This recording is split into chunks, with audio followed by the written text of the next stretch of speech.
இன்றைய அனுதின தேவ மன்னா மூலம் மனிதன் உள்ளத்தின் பாவ சுபாவம் பார்ப்போம். வசனத்தை எல்லாவற்றையும் பார்க்கிலும் இருதயமே திருக்குள்ளதும் மகா கேடு உள்ளதுமாய் இருக்கிறது. கர்த்தராகிய நானே அவனவன் வழிகளுக்கும் செய்கைகளின் பலன்களுக்கு தக்கதை கொடுக்கும்படிக்கும் இருதயத்தை ஆராய்ந்து வருகிறவரும் உள்ளந்தரியங்களை சோதித்து அறிகிறவுமாய் இருக்கிறேன். எதேக்கியேல் 17வது அதிகாரம் 9வது வசனத்திலிருந்து 10வது வசனம் வரை. வாயிலிருந்து புறப்படுகிறவை இருதயத்திலிருந்து புறப்பட்டு வரும். அவையே மனுஷனை தீட்டுப்படுத்தும்.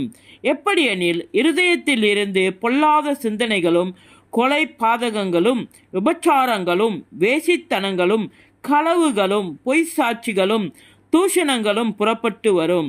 மத்தேயு 15வது அதிகாரம் 18வது வசனத்திலிருந்து 20வது வசனம் வரை.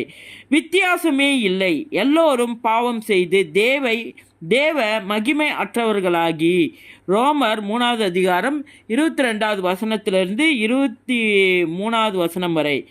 நாம் விரும்புகிற நன்மையை செய்யாமல் விரும்பாத தீமையே செய்கிறோம். ரோமர் 7வது அதிகாரம் 18வது வசனத்திலிருந்து 19வது வசனம் வரை. இயேசுவின் நாமத்தில்.